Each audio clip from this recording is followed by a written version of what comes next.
सभी को नमस्कार। संदीप चौधरी जीएस में एक बार फिर आपका स्वागत है। आज हम एनसीईआरटी इतिहास कक्षा 12th का छठा चैप्टर लेकर के आपके सामने उपस्थित हुए हैं। इसमें हम भक्ति एवं सूफी परंपराओं के बारे में विस्तृत अध्ययन करेंगे। ये जो अध्ययन है ये मूल रूप से 8वीं से 18वीं सदी के मध्य जो भी हमारे यहाँ की धार्मिक आस्था, विश्वास आदि सब चीज़ों के अंदर जो भी परिवर्तन आया, उन परिवर्तनों को दृष्टिगोचर करते हुए हम इसका अध्ययन करेंगे। जैसे हमने इससे पूर्व के पाठों में हमने जो वैदिक सभ्यता और वर्ण व्यवस्था, जाति व्यवस्था आदि प्रकार की जो भिन्नताएं, अनेक प्रकार की सामाजिक जो आस्था, विश्वास आदि सब चीज़ों के बारे में पढ़ा, उसके अंदर हमने देखा कि हमारे यहाँ पर उत्तर वैदिक काल में आए कुछ सामाजिक परिवर्तन या जो धार्मिक परिवर्तन जिसको कह सकते हैं, कुछ कुरीतियाँ आई, जैसे बलि प्रथा जैसी, उसके बाद जाति व्यवस्था का उद्गम, उसके बाद ब्राह्मणीय व्यवस्था जिसको वर्ण व्यवस्था कहते हैं, और अनेक प्रकार की जो ऐसी कुछ आई जिनकी वजह से जो चतुर्थ वर्ण समझा जाता था, जिसको शुद्ध वर्ण समझा जाता था, वो अपने आप को इस सारी व्यवस्था से कटा हुआ महसूस किया। परिणाम स्वरूप क्या हुआ, इसी जो महाद्वीपीय क्षेत्र के अंदर जैन तथा बौद्ध दो एक संप्रदाय जो धर्म बोल सकते हैं, उनका उद्भव और विकास हुआ।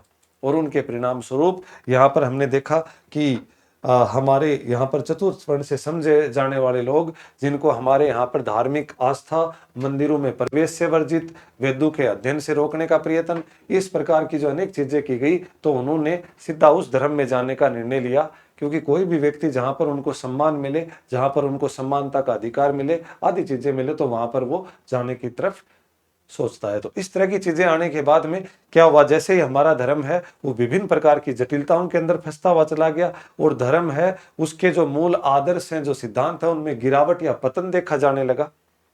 साथ में ही एक हमारे उपमहाद्वीपीय क्षेत्र के अंदर एक परिवर्तन और आया कि 570 ईस्वी में पैगंबर मोहम्मद साहब का जन्म होता है, और पैगंबर मोहम्मद साहब के जन्म के साथ में ही इस्लाम धर्म की एक स्थापना होती है। पैगंबर मोहम्मद साहब का जन्म के बाद में उनको खुदाई इल्म, ज्ञान की प्राप्ति, उसके बाद वो मक्का से मदीना जाना, जिसको हिजरत कहा जाने लगा, और मदीना में जाकर के उन्होंने अपनी कुछ शिक्षाएं संकलित की, जिनको बाद में आगे जाकर के हम देखेंगे कि वो कुरान में जो संकलित हुई, कुछ चीजें हुई, हदीस, इजमा आदि प्रकार की, कयास आदि प्रकार के नियम निकले। तो एक नए धर्म का विकास हुआ। तो जैन बौद्ध दो धर्म भी हमारे महाद्वीपीय क्षेत्र में पहले से प्रभावशाली थे, और एक तीसरा धर्म जब और सामने प्रतिद्वंदी आया, तो हमें लगा कि हमारे धर्म में जो विभिन्न प्रकार की बुराइयां, विभिन्न प्रकार के जो भी रीति रिवाज, कर्म कांड, जो मतलब हमारे जो तत्कालीन हमारी मूल आस्थाओं को थोड़ा कमजोर कर रहे थे, उनके ऊपर सुधार की आवश्यकता थी। इसके परिणाम स्वरूप हमारे यहाँ पर कुछ समाज सुधारक, या जिनको अपन बोल सकते हैं भक्ति आंदोलन, भक्ति के भाव से मतलब भगवान के पास एक भक्ति के स्वरूप में उन चीजों को, उन बुराइयों को दूर करके और दोबारा समाज में एक सुधार लाने के लिए या पुनः लाने के लिए उनको प्रयास किया जाने लगा। दूसरा, इसी के साथ में इस्लाम धर्म से संबंधित एक सूफी परंपराएं शुरू हुई, क्योंकि इस्लाम धर्म के अंदर भी अनेक प्रकार के कर्मकांड और जटिलताएं आ गई। जब जटिलताएं आ गई तो इस्लाम धर्म भी एक प्रकार से मतलब थोड़ा सा दिशाहीन हुआ। परिणाम स्वरूप क्या हुआ कि वहां पर भी वहां की जो जटिल चीजों को ध्यान में रखते हुए, और सूफी जो वहां के जो धार्मिक सूफी संत थे, उनके द्वारा उनके धर्म में भी उदारता लाने का प्रयत्न किया गया। तो इन सब चीजों को आज के जो पाठ है इसमें हम महत्वपूर्ण रूप से पढ़ने का काम करेंगे। अध्याय का परिचय, जैसे हमने देखा कि प्रथम सहस्त्राब्दी के मध्य तक भारतीय उपमहाद्वीप के परिवेश में स्तूप, विहार, मंदिर जैसी धार्मिक इमारतों को चिन्हित आदि चीजों के ऊपर, जो धार्मिक चीजें हैं, ये इमारतें हैं, इन्हीं के ऊपर केंद्रित हो गया था। इस काल में नूतन साहित्य, एक नया साहित्य स्रोतों में संत कवियों की रचनाएं, संत कवि जो हैं इस समय के जो धार्मिक संत हैं या कोई धर्म से संबंधित या समाज सुधार से संबंधित जो भी कवि हैं, उनकी रचनाएं लिखी जाने लगी। जन साधारण की क्षेत्रीय भाषाओं में मौखिक रूप से व्यक्त की जाने लगी। मूल रूप से जो लिखित साक्ष्य थे, इस समय तक संस्कृत भाषा को प्राथमिकता दी जाती थी, लेकिन जो मौखिक भाषा थी, वो लौकिक भाषा थी, वो वहां के स्थानीय लोगों की एक मौखिक भाषा के रूप में उनको प्रवाहित किया जाने लगा। ये परंपराएं प्रवाहमान थी, मतलब ये निरंतर चलने वाली थी, एक दूसरे से श्रुति साहित्यों के माध्यम से सुन करके आगे से आगे बढ़ती जा रही थी। अनुयायियों की कई पीढ़ियों ने मूल संदेश को का विस्तार किया, समय के साथ परिवर्तन भी किया। इन स्रोतों का मूल्यांकन इतिहासकारों के लिए बड़ी चुनौती थी कि ये जो भी परंपराएं थी, ये प्रवाहमान थी, निरंतर चलती रही, और इनके बाद में इन अनेक प्रकार की इनके संबंधित जो पीढ़ियां हैं, उन्होंने इनके मूल जो सिद्धांत थे उनको अपने पास संजो करके रखा और साथ में उनको परिवर्तित भी किया। समय के साथ में परिवर्तन, जैसे परिवर्तन संसार का नियम है, उसी के आधार पर इन्होंने हर जो भी चीज थोड़ा सा परिवर्तन जो वर्तमान परिप्रेक्ष्य में किया जा सकता था, जो तात्कालिक समय की मांग थी, उसके अनुरूप इन्होंने परिवर्तन भी करने का काम किया। साहित्यिक स्रोतों में संत कवियों की रचनाएं, पुराण और उनकी जीवनियां लिखी जाने लगी। जो भी संत हैं जिन्होंने जिन जिन चीजों के बारे में लिखा, तो उनकी कवियों की रचनाएं लिखी जाने लगी और लौकिक भाषा में प्रचार प्रसार हुआ, लोगों ने उनको पढ़ा, पुराणों में उनका संकलन हुआ, उनकी जीवनियां लिखी जाने लगी, तो लोगों ने उनके विचार, उनके आदर्श, उनके जो भी मतलब आंतरिक भावनाएं थी, उनको पढ़ने का प्रयत्न किया। दृश्य स्रोतों के माध्यम से मूर्ति कला, स्थापत्य कला और मंदिरों का निर्माण होना शुरू हुआ।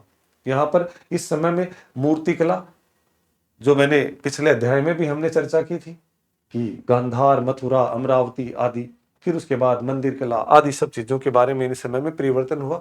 इतिहासकारों को अनेक प्रकार की चुनौतियां भी मिली कि स्रोतों की प्रामाणिकता और परिवर्तनों का विश्लेषण करने से संबंधित, कि इस समय में जो भी प्रामाणिक जो आधार चल रहा था, उसको प्रामाणिकता लेने के लिए इतिहासकारों को कई प्रकार की चुनौतियों का सामना करना पड़ा और उन जो भी परिवर्तन आ रहे थे बदलते हुए समय के साथ में, उनको भी मतलब एक आधार देने के लिए उनको काफी लंबा परिवर्तन करना पड़ा। धार्मिक विश्वासों की गंगा जमुनी बनावट।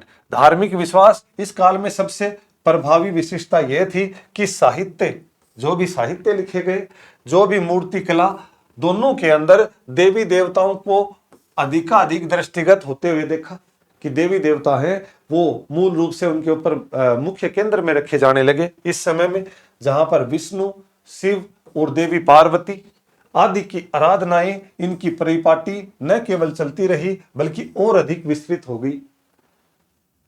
जैसे हम ऋग्वेदिक काल के अंदर देखते हैं, इंद्र, उसके बाद में प्रजापति आदि, जो सोम आदि जो देवता है वो प्रमुख देवता थे। तो इस समय तक आते आते विष्णु, शिव और देवी पार्वती आदि सब चीजों की मतलब आराधना है वो और ज्यादा गहरी हो गई। उनकी प्राथमिकता को कुछ कम करके इनकी प्राथमिकता बढ़ गई। पूजा प्रणालियों का समन्वय हुआ। इस समय में जो भी पूजा प्रणालियां होती थी उनको आपस में मिला दिया गया, उनका समन्वय हुआ।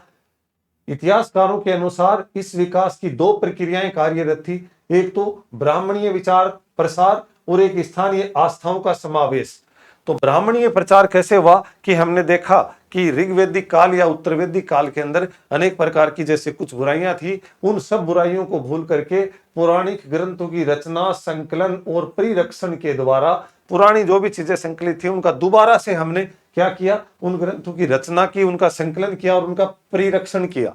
और उनके द्वारा ये ग्रंथ सरल संस्कृत छंदों में थे जो स्त्रियों और शूद्रों द्वारा भी ग्राह्य थे। मतलब ऐसे मतलब उन चीजों को हमने टटोलने का प्रयास किया, जिसमें हमने सबसे पहले क्या किया था, उत्तर वैदिक काल में हमने जो शूद्र और स्त्रियों को वेदों के अध्ययन के ऊपर जो पाबंदी लगा दी थी, ऐसी सब चीजों को टटोलने का प्रयत्न किया कि ऐसा चीजें कहां पर लिखी हैं, कहां पर इनका वर्णन है, और उन चीजों को सामने लाने का प्रयत्न किया। स्थानीय आस्थाओं का समावेश किया, जिसमें स्त्री, शूद्र व अन्य वर्गों की आस्थाओं को ब्राह्मणों द्वारा स्वीकृत कर नया रूप देना, जैसे पुरी में जगन्नाथ का विष्णु मंदिर के रूप में प्रस्तुत करना।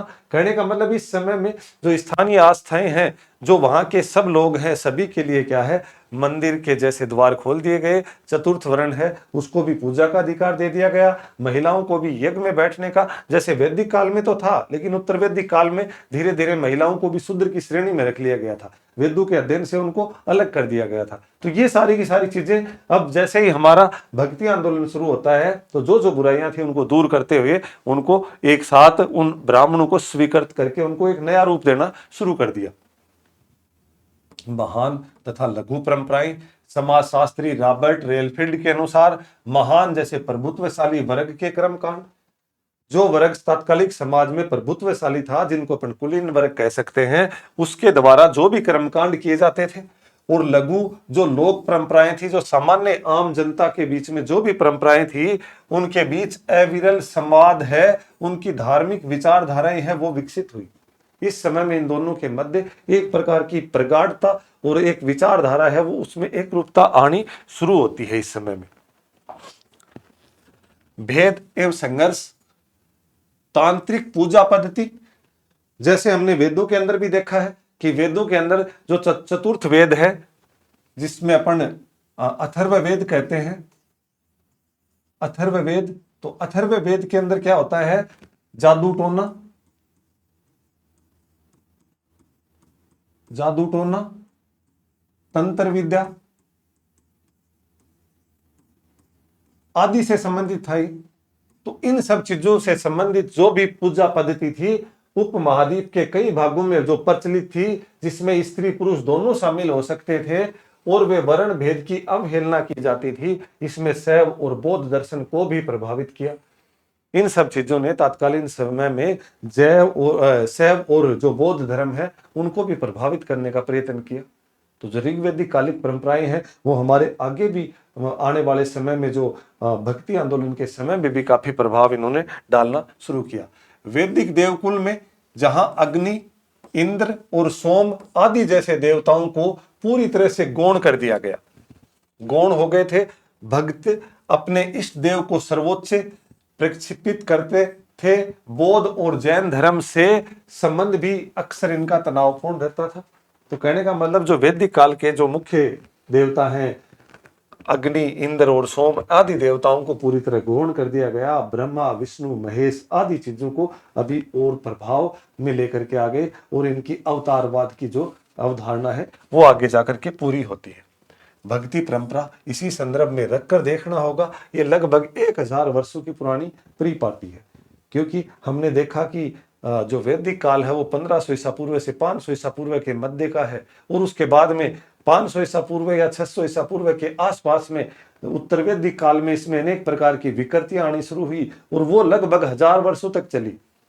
और फिर 5वीं 6वीं शताब्दी के अंदर लगभग दक्षिण भारत में अलवार और नयनार संतों के द्वारा सर्वप्रथम मतलब इसके लिए प्रयास किया जाने लगा कि इस धर्म की पुनर्स्थापना हो, भक्ति आंदोलन की शुरुआत हो, हमारे जो धर्म के अंदर विभिन्न प्रकार की जो विकृतियां आई हैं उनकी उनके बारे में कुछ सुधारात्मक काम हो। तो ये लगभग 1000 वर्षों तक चला हुआ ये परिपाटी जल्दी से खत्म नहीं होगी, तो इसलिए इसके लिए विशेष प्रयास की आवश्यकता महसूस की गई।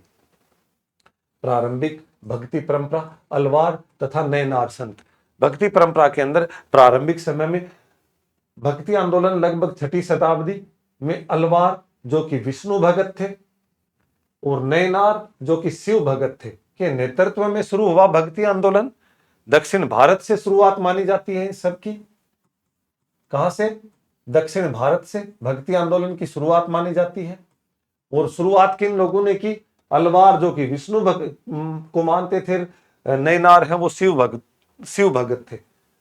एक स्थान से दूसरे स्थान पर भ्रमण करते हुए एक जगह से दूसरी जगह पर जा करके इन लोगों ने तमिल में भजन गाते थे। कुछ पावन स्थलों को इष्ट का निवास स्थान घोषित किया।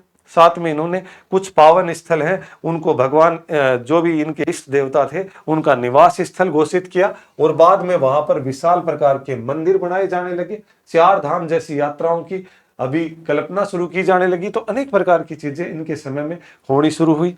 जहां अलवार है उनकी जो संख्या है वो कितनी है? अलवार और जो नयनार है वो कितने हैं? 63 संत हैं। भजन परंपरा, संत कवियों ने भजन मंदिरों अनुष्ठानों के समय में गाए जाते थे, कि मंदिरों के अंदर जो विशेष प्रकार के पूजा अनुष्ठान का कार्यक्रम होता था उस समय में गाए जाते थे। जो 12 अलवार संत है उनकी रचनाओं का संकलन है उसको तमिल वेद कहलाता है। और तमिल वेद किसे कहते हैं? नल हीरा दिव्य प्रबंधनम। नल हीरा दिव्य प्रबंधनम जो है ये क्या है? इसको तमिल वेद कहते हैं। और अलवार जो 12 अलवार जो विष्णु संत थे उन लोगों ने, भगवान जो विष्णु के भगत थे, उन्होंने ये ग्रंथ लिखा जिसको तमिल वेद कहा जाता है। मतलब तमिल भाषा में वेद के बराबरी था। हमारे जो वेद हैं ऋग्वेद, सामवेद, यजुर्वेद, तो उनके बराबर इनको प्राथमिकता दी जाने लगी। विविध समुदाय, भक्त संत, ब्राह्मण, शिल्पकार, किसान और अस्पृश्य जातियां भी आए इस समय में। जहां पर चतुर्थ वर्ण या शिल्पकार वगैरह जो उनको भक्ति आंदोलन में प्रवेश निषेध था वो सब भी इसके अंदर आए। और इन अलवार और नयनार संतों ने सबसे बड़ा अच्छा काम क्या किया? इन्होंने चल रही ब्राह्मणीय व्यवस्था, ब्राह्मणीय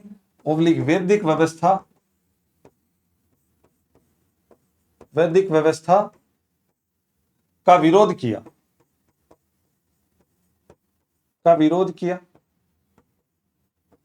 और इन्होंने कहा कि ये जो व्यवस्था है ये हमारे समाज में अनेक प्रकार की विविधता पैदा करती है, तो हमारे को एक सामाजिक सहिष्णुता के साथ एक ऐसे समाज का निर्माण करना है जिसमें सभी को समानता का अधिकार हो। तो कहने का मतलब इस समय में ब्राह्मणीय व्यवस्था है उसका विरोध होना शुरू किया अलवार और नयनार दोनों ही संतों ने। स्त्री भक्त और राज्य से संबंध, इस अलवार और नयनार संतों के अंदर जहां पर अंडाल नामक एक अलवार संत थी जो महिला संत थी, शिवम को विष्णु की प्रेयसी मानती थी, शिवम को जो विष्णु की एक प्रकार से प्रेमिका मानती थी। क्राइकाल है वो क्राइकाल अमैयार नाम की एक महिला, वो नयनार परंपरा को सुरक्षित रखने के लिए, मतलब नयनार जो भक्ति परंपरा है उसकी जो महिला है वो क्राइकाल है, और जो अलवार है उसकी है वो अंडाल है महिला। और इन स्त्रियों ने तात्कालिक जो व्यवस्था, पितृसत्तात्मक व्यवस्था चल रही है जिसमें महिलाओं को सत्ता के अंदर कोई भी भागीदारी नहीं, महिलाओं को संसाधनों में कोई भी भागीदारी नहीं, उस चीजों को मतलब जो व्यवस्था है उसको चुनौती दी। उन्होंने कहा कि महिला और पुरुष सब समानता के अधिकारी हैं और सभी को संसाधनों में समान अधिकार मिलने चाहिए। पितृसत्तात्मक समाज है जिसमें पुरुषों के बाद, पिता के बाद उसके ज्येष्ठ पुत्र को जो विशेष प्रकार के संसाधन मिलते हैं, ऐसी व्यवस्था का इन्होंने विरोध किया और उन्होंने समानता के आदर्शों को मानने के लिए प्रेरित करने का काम किया।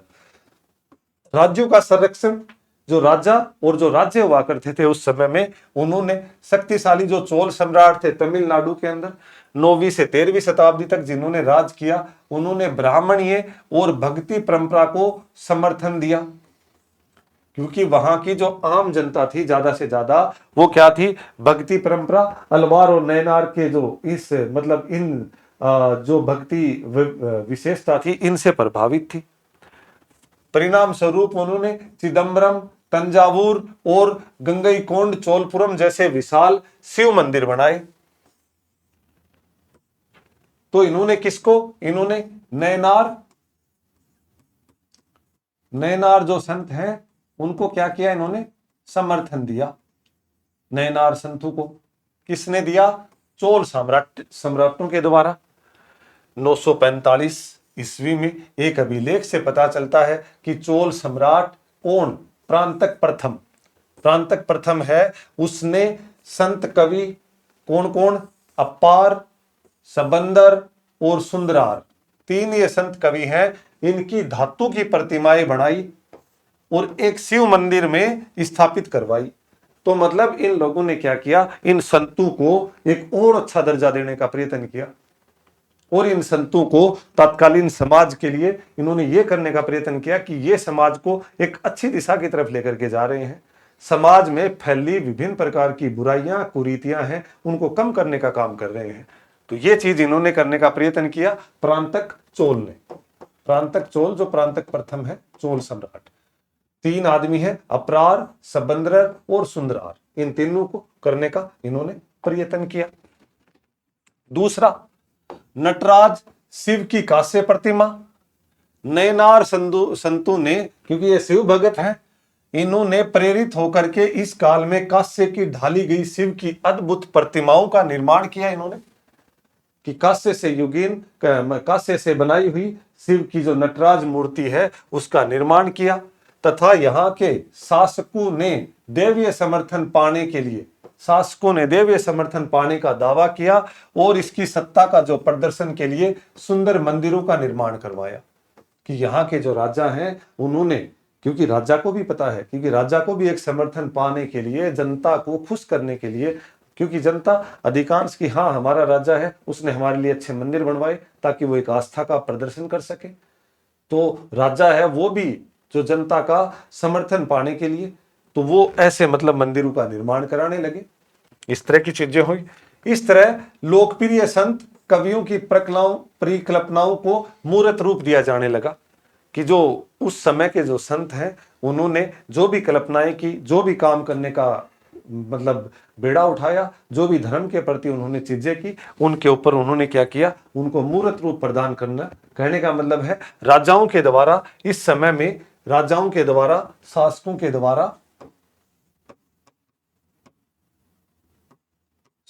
द्वारा, संरक्षण प्रदान किया गया, इनको संरक्षण दिया जाने लगा, संरक्षण दिया जाने लगा। तो ये चीजें इनको देखने का प्रयत्न किया गया। कर्नाटक में एक विशेष प्रकार की शैव परंपरा शुरू हुई, जिसको वीर शैव परंपरा कहते हैं। शिव भक्ति के बारे में कर्नाटक के अंदर क्या हुआ कि 12वीं शताब्दी में कर्नाटक के अंदर बासवन्ना अलप्रभु नामक एक मंत्री था, जो कलचुरी राजा के दरबार में रहता था। उसके नेतृत्व में कर्नाटक का बासवन्ना एक 1106 से 1168 के बीच में एक नवीन आंदोलन का उद्भव किया, जिसके अनुयायी हैं उनको क्या कहा जाता था, वीर शैव, शिव के वीर, या फिर उनको कहा जाता था लिंगायत। क्यों कहा जाता था? क्योंकि ये लिंगायत शिव की आराधना में लिंग के रूप में करते थे शिव की आराधना, और ये मानते थे कि मृत्युपरांत की जो इसकी आराधना करने वाले शिव भगत हैं, जो वीर शैव लिंगायत हैं, जो लिंगायत या वीर शैव हैं, वो मृत्यु के बाद शिव की भक्ति में लीन हो जाएंगे और उनका पुनर्जन्म नहीं होगा। उनका ब्राह्मणीय श्राद्ध संस्कार का पालन नहीं करते थे, और ये बोलते थे कि शिव भक्ति में लीन हो जाएंगे और इनको क्या है, मोक्ष की प्राप्ति हो जाएगी, मोक्ष की प्राप्ति हो जाएगी। और क्या होगा दूसरा, पुनर्जन्म से छुटकारा मिल जाएगा इनको, पुनर्जन्म से छुटकारा मिल जाएगा। तो ये प्रयत्न किया इन्होंने। ये अपने बाजू के ऊपर शिवलिंग धारण करते थे, साथ में एक चांदी की टोकरी रखते थे, उसमें एक छोटा भगवान शिव का एक लिंग के रूप में पूजा करते थे, तो वो छोटा सा रखते थे, उसकी पवित्र रूप से उसकी पूजा करते थे। जाति विरोध किया इन लोगों ने। ब्राह्मण ये जाति अवधारणा और दूषित होने वाली धारणा का इन्होंने विरोध किया। इन्होंने कहा कि जो जाति व्यवस्था है वो तत्कालीन ब्राह्मणीय धार्मिक व्यवस्था की वजह से बनी हुई है, जिसमें ब्राह्मण शूद्र वैश्य जो भी है, तो इसकी वजह से उसका इन्होंने विरोध किया कि जातीय श्रेष्ठता को ऊपर और नीचे क्रम में बांधा है, जिसकी वजह से विभिन्न प्रकार की विविधताएं समाज के अंदर पैदा हो गई हैं, समाज में विभिन्न प्रकार की विषमताएं आ गई हैं, तो इनका इन्होंने विरोध किया। सामाजिक सुधार के लिए इन्होंने वयस्क विवाह और विधवा पुनर्विवाह दोनों को मान्यता दे दी। वयस्क विवाह का मतलब है जब आप मतलब 25, 30 या 40, 35 साल की उम्र में आप शादी करना, मतलब वयस्क होने के बाद शादी करना, तो जिसको ब्राह्मणीय व्यवस्था में अनुकूल नहीं माना गया था, क्योंकि उन्होंने एक विवाह की एक निश्चित उम्र रखी हुई थी, उसके बाद अगर उससे ज्यादा देरी से विवाह करने को मान्यता नहीं देते थे, तो इन चीजों को इन्होंने मान्यता दी। साथ में इन्होंने कहा कि विधवा पुनर्विवाह भी होना चाहिए, कि अगर कोई विधवा अचानक मान लो किसी कारणवश अगर कोई किसी भी बीमारी या किसी ऐसी अगर वो अपने शादी के कुछ दिनों के बाद ही अगर वो विधवा हो जाती है तो उसको पुनर्विवाह करने में कोई बुराई नहीं है। इन्होंने उसको समर्थन देने का प्रयत्न किया। वचन साहित्य लिखे इन्होंने कन्नड़ भाषा में। वचन की परंपरा को मूल साहित्य के मतलब में संकलित किया इन्होंने। बासवन्ना के वचन थे, बासवन्ना अलप्रभु एक ब्राह्मणी थे ये, और देवता के उस सेवक को जो भोजन परोसने से खा सकता है वे कहते हैं कि चले जाओ, किंतु ईश्वर की प्रतिमा को जो खा नहीं सकती को व्यंजन परोसते हैं। मतलब इन्होंने ये बताने की बात की कि एक तरफ जहां हम भगवान शिव के शिवलिंग के ऊपर हजारों लीटर है वो दूध चढ़ा देते हैं और किसी गरीब को अगर हम खाना नहीं देते हैं, इसका मतलब हमारी ऐसी कोई भक्ति है वो हमारी कभी सार्थक नहीं होगी। अगर हमारे बगल में कोई पड़ोस में कोई भूखा है और हम अगर भक्ति करके अनेक प्रकार के अनुष्ठान करके अनेक प्रकार का जो व्यर्थ खर्च वगैरह या ऐसी चीजें करते हैं, उससे भगवान कभी खुश नहीं होगा। साथ में इन्होंने कहा कि भगवान अपने भक्त को कभी भी कष्ट में देखना नहीं चाहता। उन्होंने बताया कि सबसे पहले हमारे को क्या करना चाहिए कि हमें भगवान तभी खुश होगा क्योंकि हमारी जो सृष्टि के निर्माता भगवान है और सृष्टि ने सभी को बनाया है, तो उनके द्वारा अगर बनाया हुआ कोई व्यक्ति अगर भूखा है, उसके बजाय आप भगवान की मूर्ति जो पत्थर की है उसको आप कुछ चढ़ावा या भोग चढ़ाओगे तो उससे वो खुश नहीं होगा और आपका उद्धार नहीं होगा। तो बासवन्ना अलप्रभु ने तात्कालिक ब्राह्मणीय जो जाति व्यवस्था की अवधारणा दूषित व्यवस्था थी उसका पूर्ण रूप से विरोध किया। ये महत्वपूर्ण है। साथ में ये बासवन्ना वीर शैव थे, लिंगायत थे, शिवलिंग बाजू में धारण करते थे, एक चांदी की टोकरी में छोटा शिवलिंग रखते थे और ये मोक्ष की प्राप्ति हो जाएगी, इस प्रकार का ये मानते थे कि ये भगवान की लिंगायत जितने भी हैं जो इस परंपरा से जुड़े हैं वो सारे के सारे मृत्यु के बाद में मोक्ष के लिए मतलब शिव भक्ति में लीन हो जाएंगे और उसका पुनर्जन्म नहीं होगा। तो ये चीज इन्होंने बताने का प्रयत्न किया है। उत्तरी भारत में धार्मिक उफान, तो दक्षिण भारत के अंदर तो हमने देख लिया कि दक्षिण भारत के अंदर अलवार, नयनार, बासवन्ना अलप्रभु, और अगर भक्ति आंदोलन का और गहराई से जाएं तो आदिनाथ गुरु शंकराचार्य। दक्षिण भारत में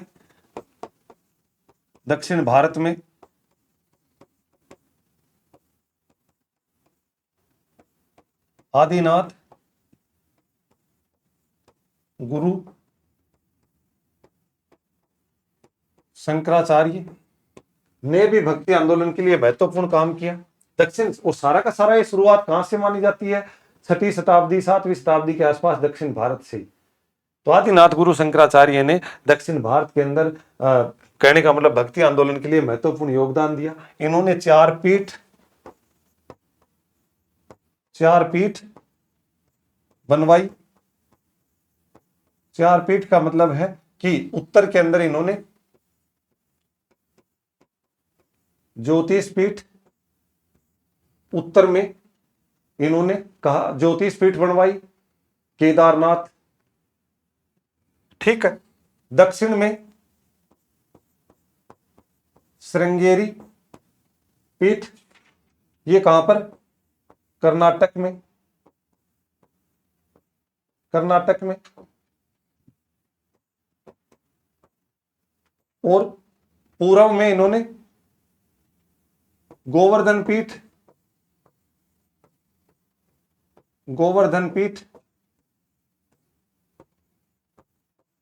पुरी में, और पश्चिम में इन्होंने शारदा पीठ, ये कहां पर? द्वारका में। तो ऊपर ही ऊपर ज्योतिष पीठ, फिर श्रृंगेरी पीठ, फिर शारदा पीठ, और उसके बाद में पश्चिम के अंदर इन्होंने क्या बनवाई? शारदा पीठ, और पूर्व में क्या है? गोवर्धन पीठ। तो इस तरह की चार पीठों का इन्होंने निर्माण किया। ज्योतिष पीठ है ये बद्रीनाथ में है,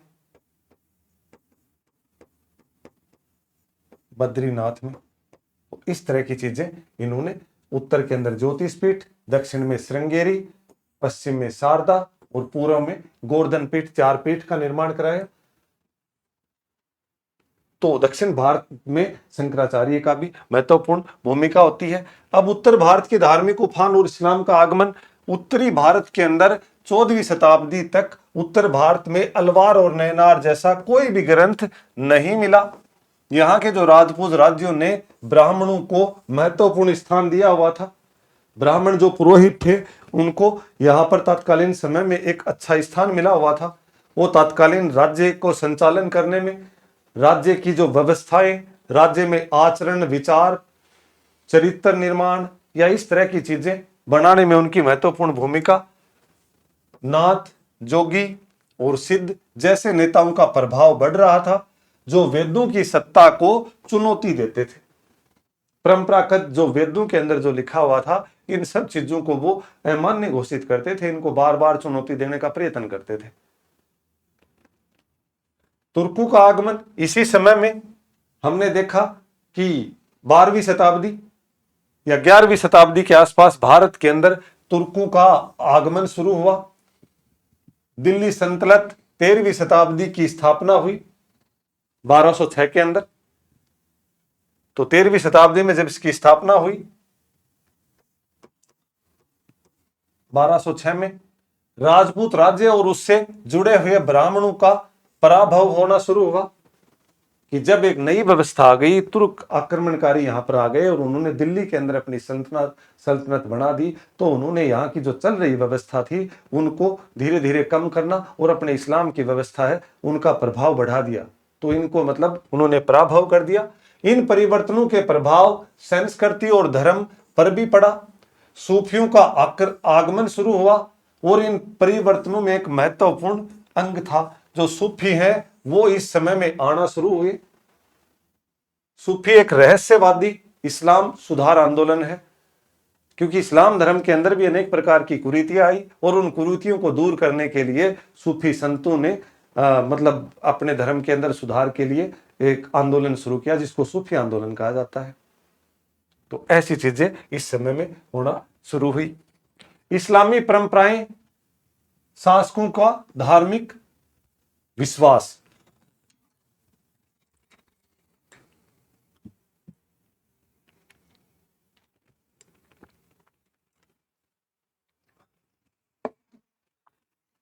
तो इस समय क्या होता है कि 8वीं शताब्दी में 711 ईस्वी में मोहम्मद बिन कासिम है वो सिंध को विजिट कर लेता है। सिंध जो वर्तमान पाकिस्तान में है उस क्षेत्र को वो विजिट कर लेता है। बाद में तुर्क और अफगान दिल्ली सल्तनत में भी आकर के अपना राज स्थापना कर लेते हैं 1206 में, और इसके बीच भी कई बार उन्होंने आक्रमण किए, कभी सफल और कभी असफल हुए। उलमा जो इस्लाम धर्म का ज्ञाता था, जो इनका धर्म गुरु था, तुर्क जो आक्रमणकारी थे इनका या इस्लाम धर्म का, जो धार्मिक, कानूनी और अध्यापन संबंधी जिम्मेदारी निभाता था। साथ में न्यायाधीश का कार्य भी करता था वह। साथ में वह तत्कालीन जो प्रजा है उसको किस तरह से मतलब चलाना है या कौन से मतलब एक धार्मिक मूल्य या धार्मिक मान्यताओं को मानना चाहिए, ये सारी चीजें लागू करवाने के लिए राजा को बार बार प्रेरित करता था। तो कहने का मतलब उसका प्रभाव है वो राजा के ऊपर ज्यादा था, राजनीतिक प्रभाव उनके ऊपर ज्यादा था। जिम्मी मूल रूप से कौन थे? गैर इस्लामिक जो थे उनको क्या कहा जाता था? जिम्मी। गैर इस्लामिक का मतलब उद्घाटित धर्म ग्रंथ को मानने वाले, जैसे तत्कालीन समय में यहूदी, ईसाई और हिंदू। उनको एक जजिया कर देना पड़ता था। जजिया कर क्या था? एक प्रकार का धार्मिक कर था। धार्मिक कर। और देना क्यों पड़ता था? कि आप दूसरे धर्म के राज्य क्षेत्र में सुरक्षित रहने के बदले अलग से सिर्फ ये गैर इस्लामों में लगता था। जैसे इस्लाम, जिन जिन लोगों ने इस्लाम धर्म को अपना लिया उनको ये जजिया नामक कर देना नहीं पड़ेगा, जजिया कर उनको देना पड़ेगा जिन्होंने अपना ही धर्म अपना करके रखा हुआ है। तुर्क आक्रमणकारियों के राज्य क्षेत्र में भी उन्होंने अपना धर्म परिवर्तन नहीं किया, जो कि यहूदी, ईसाई और हिंदू आदि थे। शरिया कानून कुरान, हदीस, कियास और इजमा आदि से उद्भूत मुसलमान समुदायों का मार्गदर्शक कानून बना। शरिया का मतलब है एक प्रकार से कुरान। कुरान तो क्या हो गया? कुरान तो सीधा सा इस्लाम धर्म का पवित्र ग्रंथ हो गया। कुरान इनका पवित्र ग्रंथ हो गया इस्लाम धर्म का। कुरान तो सीधा का सीधा, ठीक है। हदीस का मतलब है पैगंबर मोहम्मद साहब की शिक्षाएं, पैगंबर मोहम्मद साहब की शिक्षाएं। हदीस और कियास का मतलब था तर्क आधारित कानून। तर्क आधारित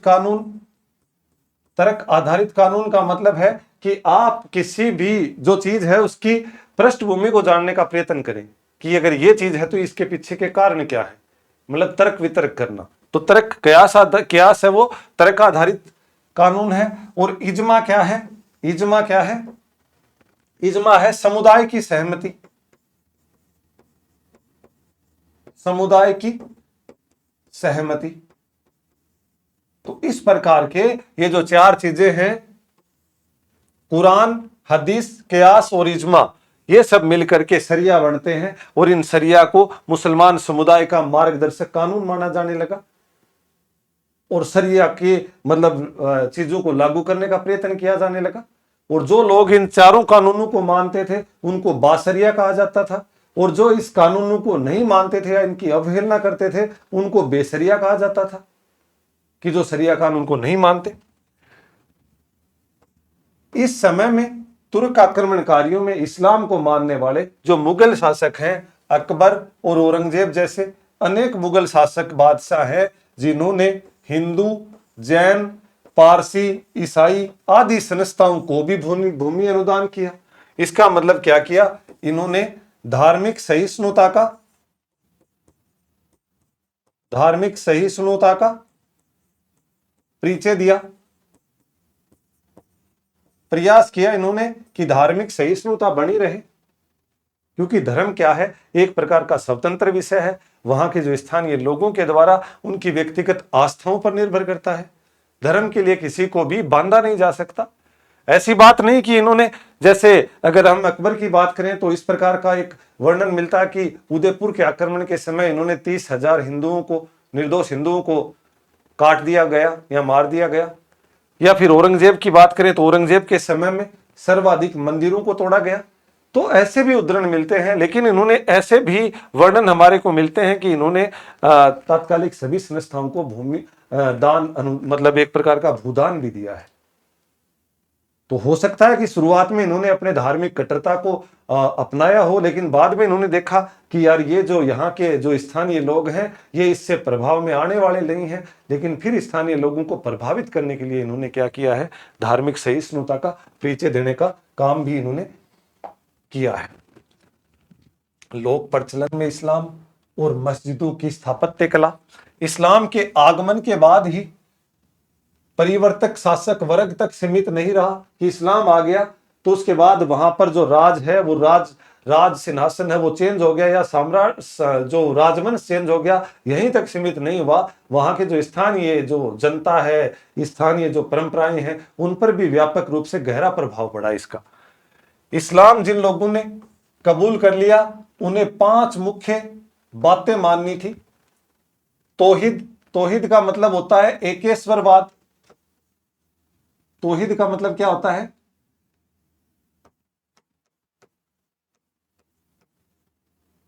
एकेश्वरवाद। एकेश्वरवाद का मतलब है कि पैगंबर मोहम्मद साहब है, पैगंबर मोहम्मद साहब है, उनके द्वारा जो अल्लाह को मानना है, अल्लाह को मानना, मतलब अल्लाह को प्राथमिकता देना कि एक ही है ईश्वर और वो कौन है, अल्लाह है। और पैगंबर मोहम्मद साहब भी उसके संदेशवाहक हैं। पैगंबर मोहम्मद साहब भी अल्लाह नहीं है, वो भी उसके संदेशवाहक है।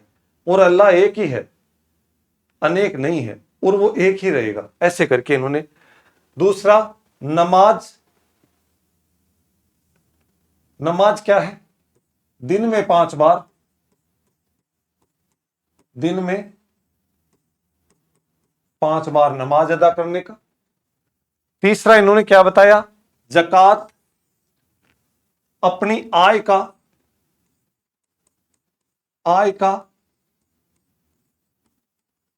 2.5% दान, या 1/40 भाग, 1/40 भाग ये दान करना है। जो सक्षम व्यक्ति है, सभी इस्लाम अपनाने वालों के लिए नहीं था, क्योंकि इस्लाम के अंदर भी अनेक गरीब थे, तो उनको ये 40% नहीं था। जो सक्षम है, जो अच्छी स्थिति में है, उनको अपनी आय का 2.5% है, वो उनको दान करना चाहिए, जिसको ज़कात बोला जाता है। और साथ में इन्होंने क्या बताया? रोजा। रमजान के पवित्र महीने में, पवित्र महीने में रोजा रखना।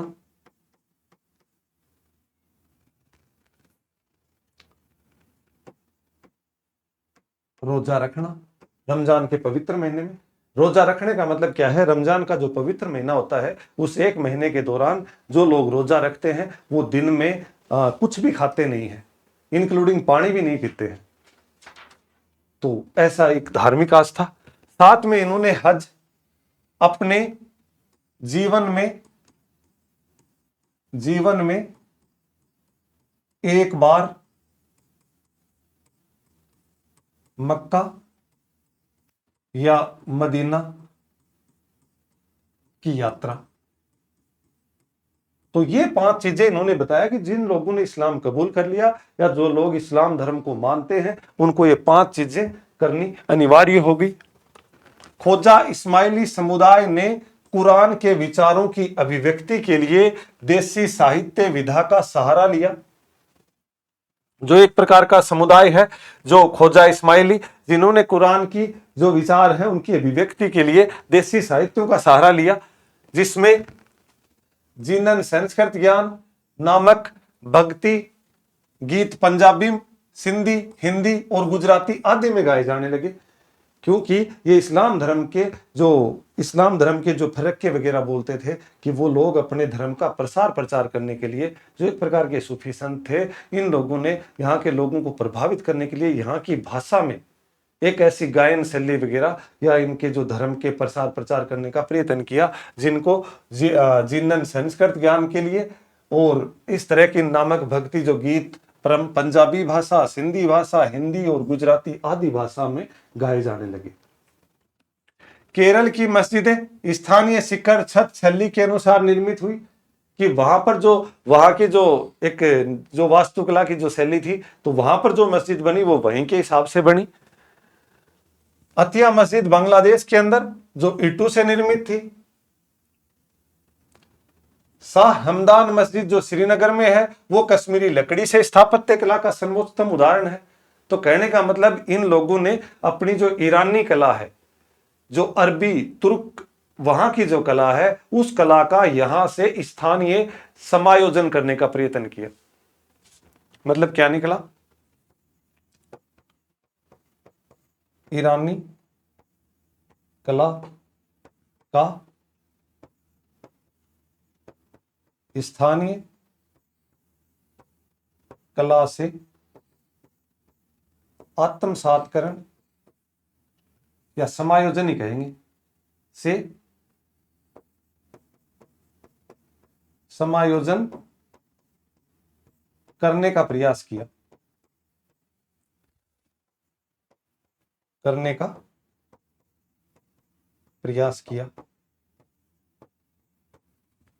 ठीक है। तो लोक प्रचलन में इस्लाम और मस्जिदें। सूफी मत का विकास, खानका और सिलसिला। सूफी मत का मतलब है कि ऐसे संत जो इस्लाम धर्म में रहस्यवादी,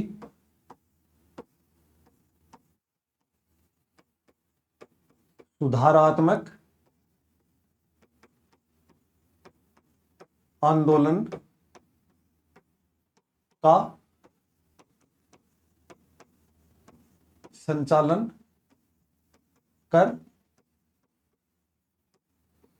कर रहे थे। ठीक है। सूफ अरबी भाषा का शब्द है। अरबी भाषा का शब्द है। इसका अर्थ क्या है?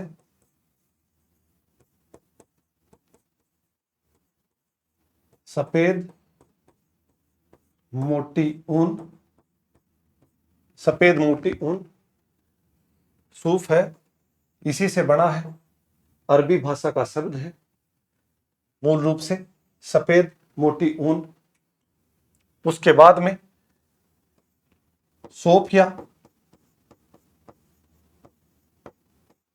सोफिया ये यूनानी शब्द है। यूनानी शब्द, और इसका अर्थ क्या है? अर्थ है ज्ञान, प्रज्ञा या नॉलेज। और साथ में एक सूप से ही एक क्या बनता है? सफा। सफा का मतलब है जो मक्का की जो मस्जिद है, मक्का की पवित्र मस्जिद पर बैठकर, मस्जिद पर बैठकर धार्मिक चर्चाएं करना।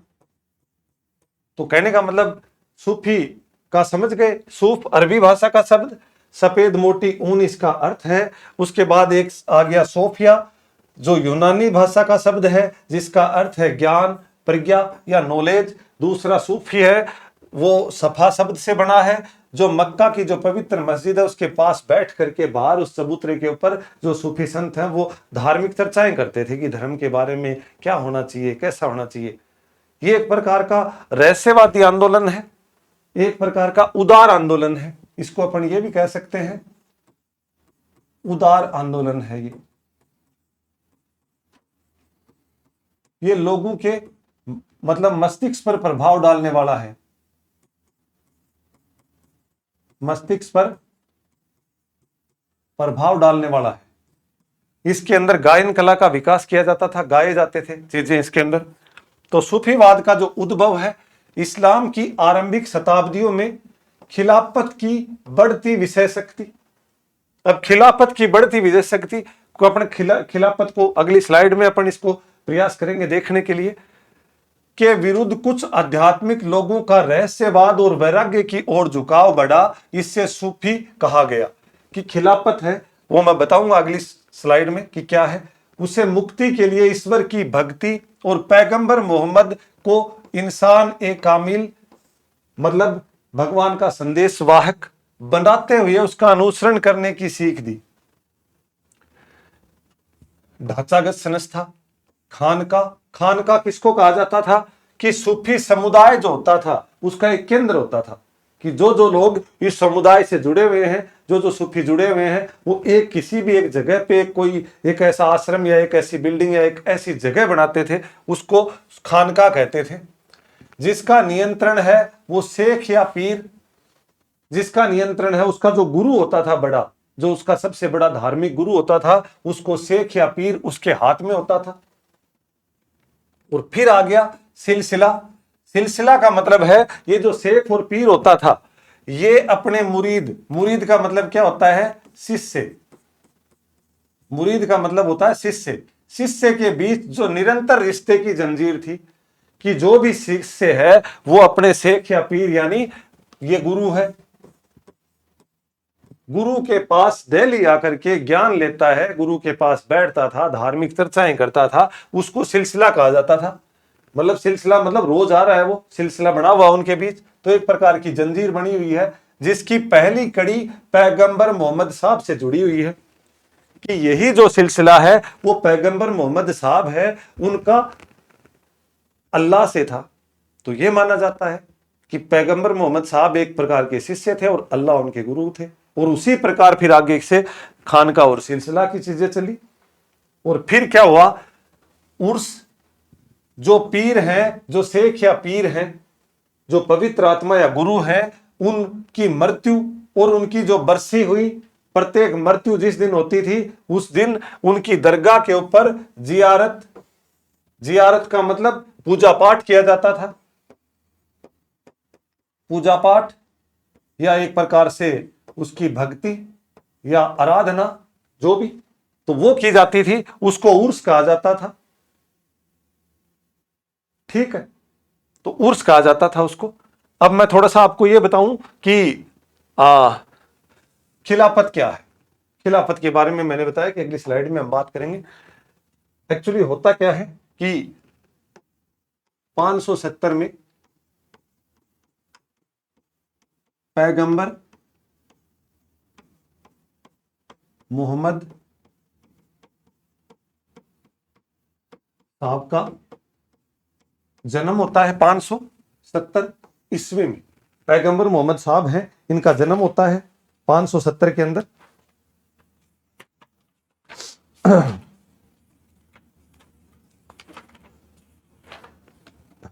मक्का के कुरैशी वंश में,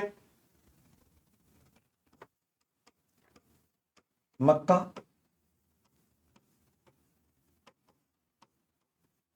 कुरैशी वंश में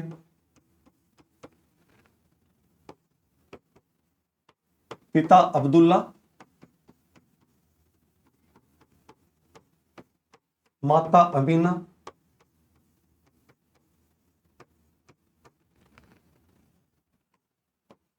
पांच सौ 95 में 25 वर्ष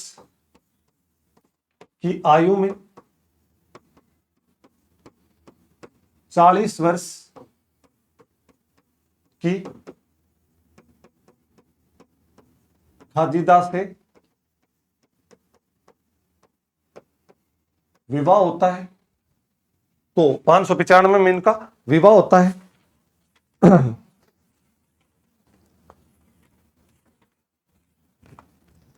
दूसरी जो पत्नी है इनकी, वो कौन थी? दूसरी जो पत्नी है, एक पत्नी तो हो गई खाजिदा, दूसरी पत्नी आयशा, अबू बकर की बेटी। तो 595 में इनका क्या होता है? विवाह हो जाता है। 610 में गुफा ए हीरा में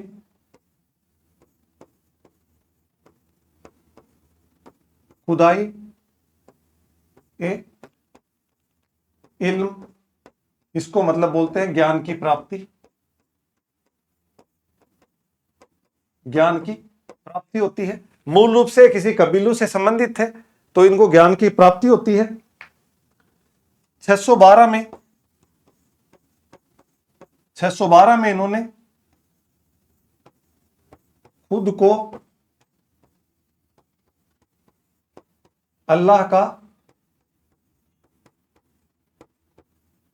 संदेशवाहक घोषित किया, घोषित किया। कब किया? 612 ईस्वी के अंदर। और फिर क्या होता है 612 के बाद में? 622 में 622 में मक्का से मदीना चले गए, मदीना चले गए, हिजरत कहा गया इसको, हिजरत कहा गया। हिजरी संवत की शुरुआत की गई, हिजरी संवत की शुरुआत की गई। फिर उसके बाद ये क्या करते हैं, 622 के बाद में ये वापिस मक्का पर आक्रमण करते हैं और मक्का के ऊपर अपना प्रभाव जमाते हैं। और 632 में 632 के अंदर क्या होता है, इनकी मृत्यु हो जाती है 632 में। तो कहने का मतलब पैगंबर मोहम्मद साहब 570 में पैगंबर मोहम्मद साहब का जन्म मक्का कुरैशी वंश में, पिता अब्दुल्ला माता अमीना। 595 में 25 वर्ष की इनकी खुद की आयु थी। 40 वर्ष की इनकी खादिदा नामक एक महिला से इनकी शादी होती है, दूसरी पत्नी इनका नाम आयशा था। 610 के अंदर ये गुफा, ये हीरा के अंदर इनको खुदाई इल्म यानी ज्ञान की प्राप्ति होती है, इस वर्ष से इनका साक्षात होता है। 612 ईस्वी में खुद को ये अल्लाह का संदेशवाहक घोषित करते हैं और एकमात्र घोषित करते हैं, ये बोलते हैं कि मैं अकेला ही हूं अल्लाह का संदेशवाहक और मैं अकेला ही रहूंगा। तो ये चीजें 622 में ये मक्का छोड़ करके मदीना चले जाते हैं। इसी को हिजरत कहा जाता है और हिजरी संवत की इसमें शुरुआत मानी जाती है। 632 में इनकी मृत्यु हो जाती है। तो जब 632 में मृत्यु होती है तो इसके बाद जो इनके अनुयायी हैं उनको क्या कहेंगे, अपन खलीफा कहेंगे। तो हम जो इस चीज को देख रहे थे कि जो ये खिलाफत कौन है, ये मूल रूप से क्या है, खलीफा है। और फिर आप देखो कि इसके बाद में 632 में इनका जो मूल रूप से इनका जो ससुर है वो प्रथम खलीफा बनता है, अबू बकर। अबू बकर प्रथम खलीफा बनता है 632 में। और ये 632 से लेकर के 634 तक रहता है। और 634 में अबू बकर के बाद में दूसरा खलीफा बनता है कौन, उमर। उमर ये कौन है, ये दूसरा खलीफा। दूसरा खलीफा ये 634 से लेकर के 644 तक रहता है। और 644 में उस्मान। 644 में कौन, उस्मान या फिर उथमान, ये क्या बनता है, ये खलीफा बनता है। और ये 644 से लेकर के 656 तक रहता है ये। और 656 से लेकर के और 661 तक, 656 पे चौथा खलीफा बनता है। और वो कौन बनता है, वो बनता है चौथा हजरत अली। हजरत अली। तो मूल रूप से कहने का मतलब इनके बाद में जो अबू बकर, उमर, उस्मान या उथमान और हजरत अली, ये चार क्या बनते हैं, खलीफा बनते हैं। और जब ये चार खलीफा बनते हैं, इसी खलीफाओं का क्या होता है कि इसके बाद में इनके अनुयायी खलीफा बनने लग जाते हैं। इस हजरत अली के समय में जो इस्लाम है उसका विभाजन हो जाता है, एक तरफ शिया और एक तरफ कौन बन जाते हैं, सुन्नी। सुन्नी पैगंबर साहब को मानने वाले, पैगंबर साहब को मानने वाले,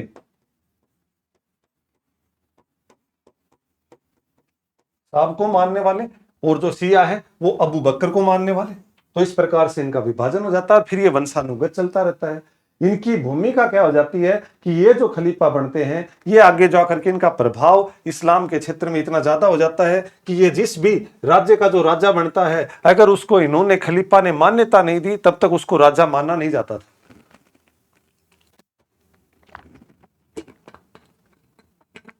तो होता क्या है कि इस समय में जो राजा है उसके लिए एक अनिवार्यता हो जाती है कि वो खलीफा, जो खलीफा है उससे अपनी सहमति ले। और जब वो उसको सहमति देगा कि हाँ, उसको मान्यता देगा, तभी वो राजा माना जाता था। तो इनकी राज्य क्षेत्र में भूमिका बढ़ गई थी। और फिर इन खलीफाओं का मूल रूप से काम क्या होता था कि ये शरिया कानून लागू करने के लिए और शरिया कानून को भी अपनी खुद की समझ के अनुरूप में लाने का प्रयत्न करते थे। कि मूल रूप से तो शरिया कानून तौहीदी, हदीस, कयास, इजमा आदि चीजों पर आधारित है, लेकिन बाद में धीरे धीरे उसकी ये मूल अवधारणाओं को इन्होंने परिवर्तित कर दिया। तो ये सबसे महत्वपूर्ण है। उपमहाद्वीप में चिश्ती सिलसिला, फिर ये सिलसिले शुरू हुए और किसी एक गुरु या पीर आदि के द्वारा वो सिलसिला शुरू हुआ और उसके अनुयायी हैं वो उस सिलसिले से संबंधित होने लगे।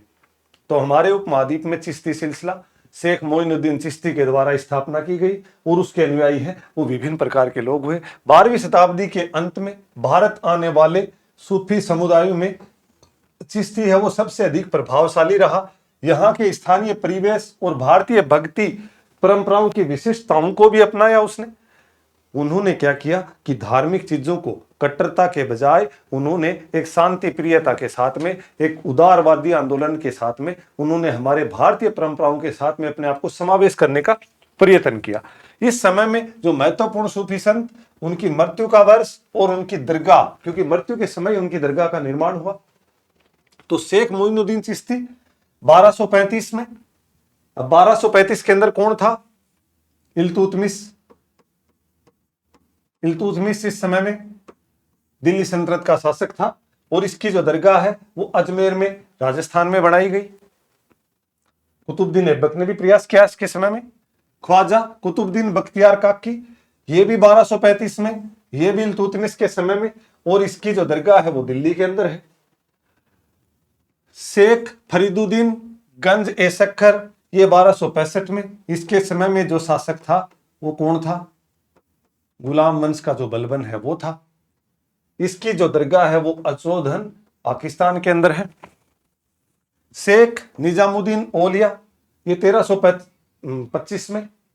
गयासुद्दीन तुगलक के अंतिम समय में और मोहम्मद बिन तुगलक के शुरुआत में। तो ये मोहम्मद बिन तुगलक के समय में, और इसकी जो दरगाह है वो कहां पर है? दिल्ली में। फिर 1356 के अंदर इस समय में कौन आ गया था? फिरोज तुगलक। फिरोज तुगलक,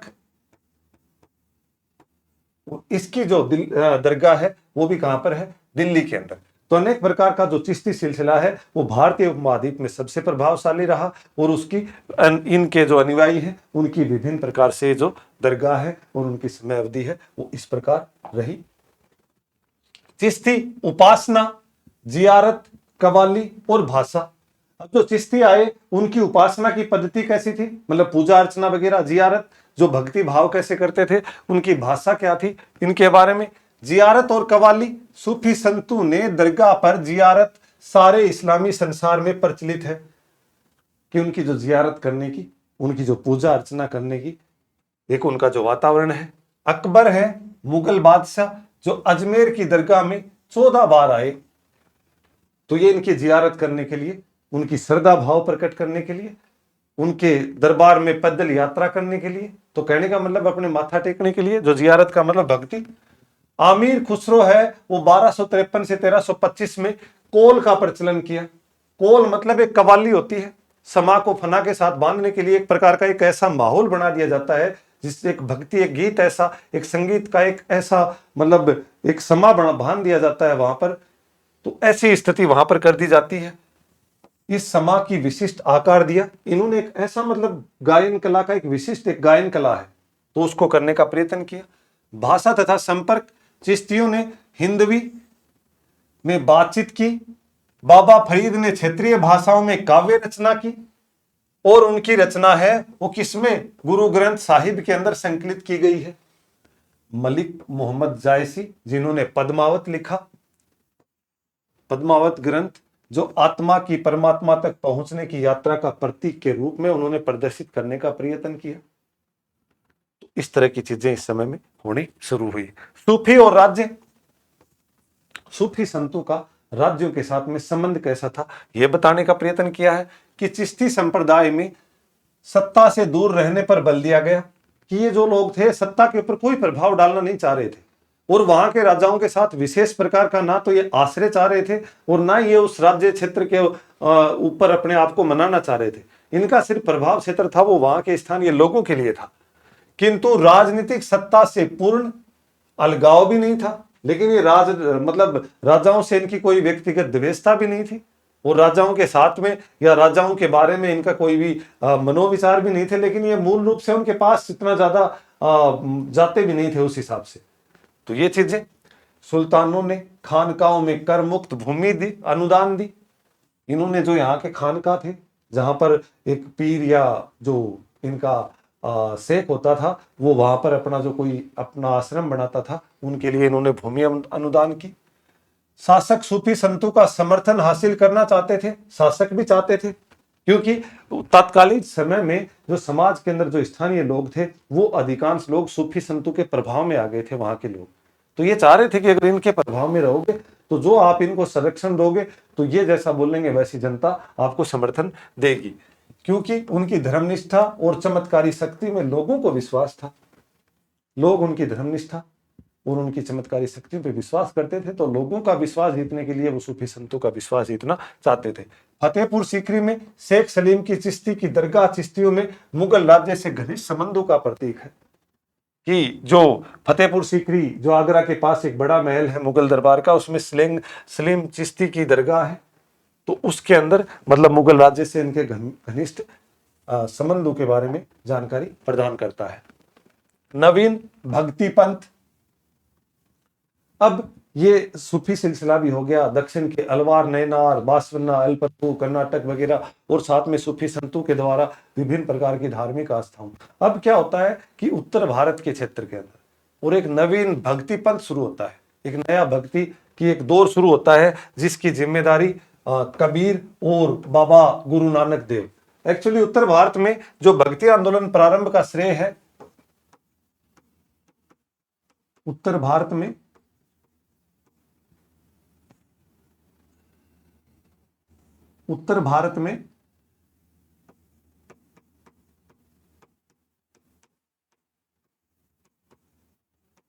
भक्ति आंदोलन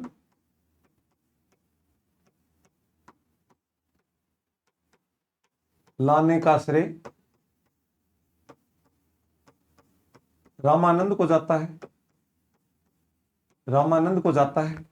उन्होंने ही दक्षिण भारत से उत्तर भारत में भक्ति आंदोलन की शुरुआत मानी जाती है।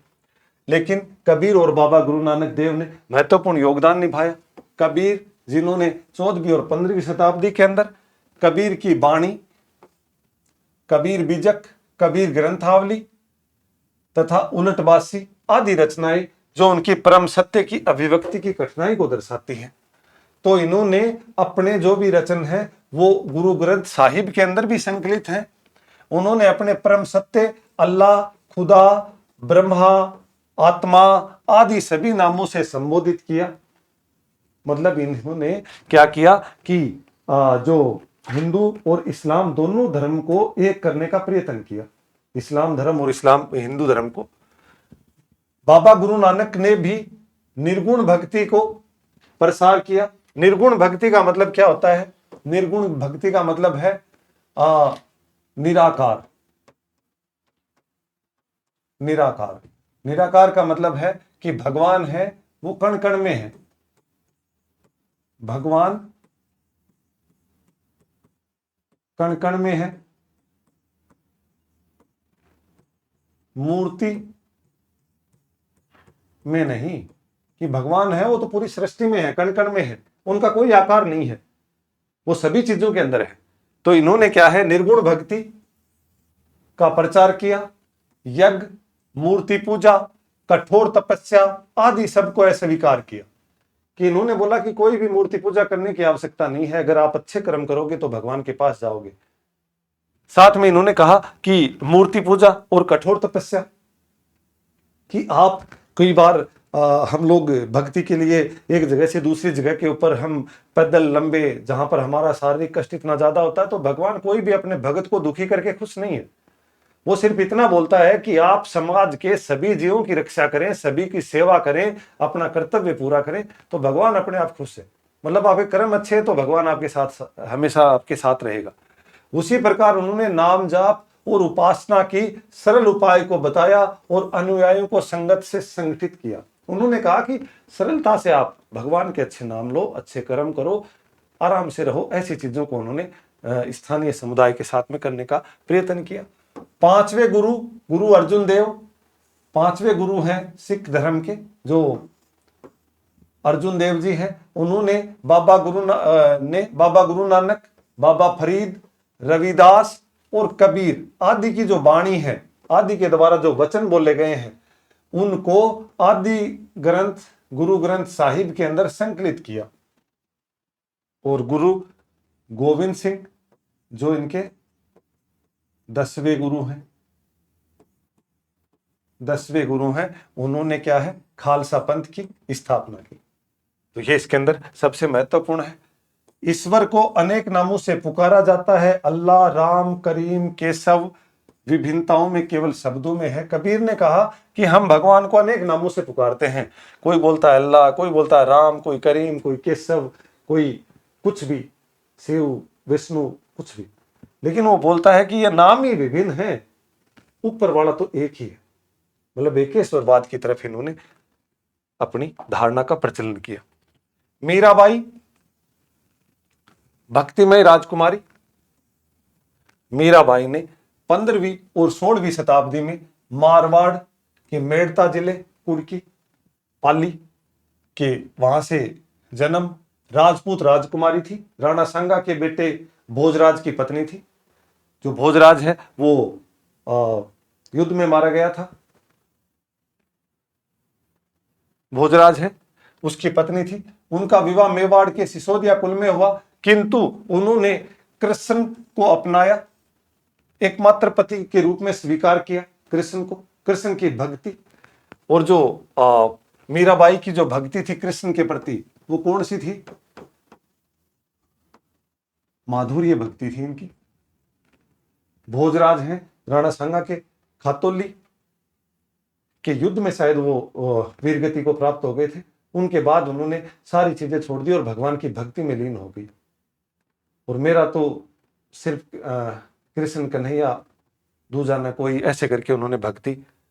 ससुराल वालों ने उसे विष देने का प्रयत्न किया। राणा सांगा के बाद में राणा रतन सिंह और उनके बाद में विक्रमादित्य शासक बने। तो उन्होंने विक्रमादित्य के समय में सबसे ज्यादा इनको परेशान किया गया, क्योंकि इनके पीछे, क्योंकि ये राजभवन से निकल के परिभ्राजिका संत बन गई। परिभ्राजिका का मतलब है भ्रमणकारी संत, भ्रमण करने वाली। मतलब परिभ्राजिका संत का मतलब क्या है? भ्रमण करने वाली, एक जगह से दूसरी जगह जा जा करके अपनी भक्ति का, संतों के साथ जाना, एक जगह से दूसरी जगह जाना।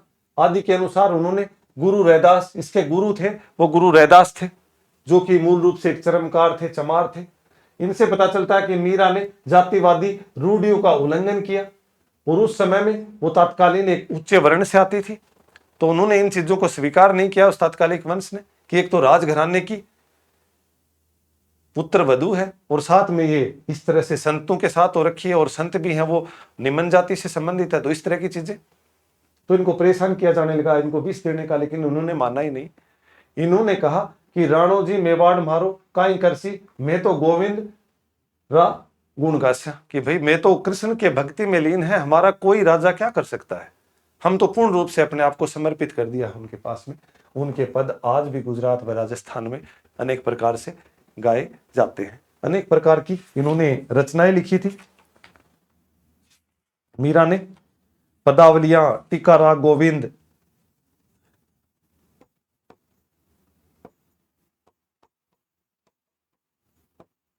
पदावलियां, टीका, राग, पदावलियां, टीका, राग गोविंद, राग सोरठ के पद,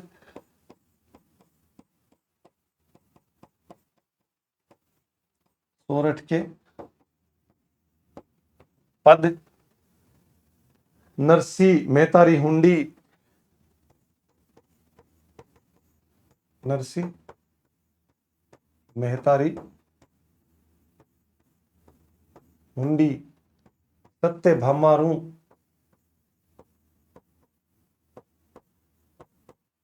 नु हुणसुण हुणसुण आदि मतलब इन्होंने रचनाएं की। और इनकी देखरेख में रत्ना खाती ने Narasimha Miro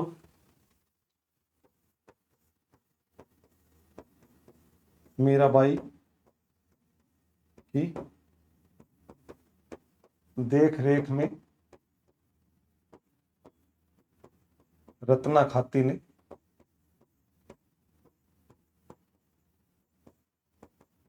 Narasimha zero Miro की रचना की। रत्ना खाती ने नरसिंह जीरो मायरो मीराबाई की देखरेख में। और मीराबाई हैं, उन्होंने अनेक प्रकार की पदावलियां, टीका राग गोविंद, राग सोरठ के पद, नरसिंह मेहतारी हुंडी, सत्य भामानु हुणसुण आदि प्रकार के अनेक ग्रंथों की इनके समय में रचना हुई है। तो मीराबाई महत्वपूर्ण कवियत्री, तत्कालीन समय की भक्ति कवियत्री। धार्मिक परंपराओं के इतिहास के स्रोत प्रबंध पुस्तिकाएं जैसे हुजबीरी का कस्सक उल महजूब सूफी विचारों के आचारों पर लिखा गया, मुलफुजाज सूफी संतों की बातचीत पर संकलित किया गया, फवायद उल फुआद शेख निजामुद्दीन ओलिया तथा उनके शिष्य के बीच में बातचीत का एक विवाद। उसके बाद में मस्तूबात, ये क्या है? मकतूबात है। मस्तूबात या मकतूबात कहा जाता है सूफी संतों द्वारा अनुयायियों को लिखे गए पत्रों का संकलन। ये जो सूफी जो संत है, उन्होंने अपने अनुयायियों को क्या क्या लिखा पत्र में। तजकीरा, ये महत्वपूर्ण परंपराएं हैं। सूफी संतों की जीवनियां, अब्दुल हक मुहादिस देहलवी का अखबार उल अखियार, तो ये तजकीरा। तो इस तरह की मतलब कुछ इनके ऐतिहासिक स्रोत हमारे को तत्कालीन समय में मिलते हैं। काल रेखा की बात करें तो धार्मिक शिक्षक के आधार पर 500 से 9वीं सदी के मध्य तमिलनाडु में अपार, सबंदर और नमंदर, अंडमार, अंडाल और मणिकवचर मतलब अंडमार नैनार आदि संतों के बारे में विवरण। और 1000 से 1200 शताब्दी के मध्य अल हुजीरवी पंजाब, रामानुजाचार्य तमिलनाडु, बासवना अल प्रभु कर्नाटक, जिसने वीर शैव लिंगायत आदि। 1200 से 1400 के मध्य ख्वाजा मोइनुद्दीन चिश्ती अजमेर की दरगाह, निजामुद्दीन औलिया दिल्ली की दरगाह, रामानंद और लाल द्वैत आदि। 14 से 16वीं शताब्दी के मध्य कबीर, रैदास, बाबा गुरु नानक, मीराबाई, शंकरदेव, श्री चैतन्य। कहने का मतलब अपन निर्गुण भक्ति संत, सगुण भक्ति संत। सगुण भक्ति संत, सगुण भक्ति संत क्या मतलब कि ईश्वर की मतलब ईश्वर को एक प्रकार के किसी रूप में पूजना, किसी रूप में पूजा। निराकार नहीं मानते थे, ये आकार मानते थे। ये बोलते थे भगवान ऐसा है, ऐसा दिखता है, इस तरह की चीजें। 16वीं 17वीं शताब्दी में शेख अहमद सर हिंदी और मियां मीर पंजाब आदि ये परंपराएं आज भी जीवित हैं। इतिहासकारों की चुनौती यह है कि वे इन तथ्यों के प्रति जागरूक रहें कि ये धार्मिक परंपराएं अन्य परंपराओं की तरह परिवर्तनशील रहती हैं, क्योंकि इन्होंने ये बताने का प्रयत्न किया है कि धार्मिक परंपराएं समय समय के ऊपर परिवर्तनशील रहती हैं, क्योंकि एक धार्मिक परंपराएं हैं वो लंबे समय तक जारी नहीं रह सकती। वो समय समय के साथ हर एक चीजें, सामाजिक जो मानक मूल्य हैं वो समय समय के ऊपर परिवर्तित होती रहती हैं। तो आज के पाठ में हमने बहुत ही महत्वपूर्ण भक्ति और सूफी आंदोलन है और भक्ति और सूफी संत वगैरह हैं और उनकी जो विचारधाराएं हैं, भारतीय उपमहाद्वीप में उसका महत्व क्या था, इन सारे तथ्यों को इनकी समझ के आधार पर हमने पढ़ने का प्रयत्न किया। एनसीईआरटी का ये कोर्स है वो अपना ये जारी रहेगा, ये बहुत महत्वपूर्ण है। इसी के साथ में हम आज अधिक से अधिक शेयर करें, सब्सक्राइब करें, बेल आइकन को दबाएं और साथ में लाइक करें, कमेंट्स करें। साथ में इसकी जो अपनी पीडीएफ फॉर्मेट में जो नोट्स हैं वो आपको टेलीग्राम चैनल के ऊपर मिल जाएंगे। इसके बाद में आपको ये एक प्रकार का रिवीजन वर्क है। आप छोटे से समय के अंदर पूरे के पूरे रिवीजन करके 80 से 90% जो भी बोर्ड की कक्षा है 12 उसके अंदर आप अच्छे अंक प्राप्त कर सकते हैं। साथ में इनकी जानकारी से आपकी एक मूल आधार है, वो बेस है, वो मजबूत होता है, जिससे आप आगे इन पाठ के बारे में और अच्छी व्याख्यात्मक और विश्लेषणात्मक और तथ्यपरक अध्ययन कर सकते हो। तो इसके लिए आपका एक बार फिर बहुत बहुत धन्यवाद।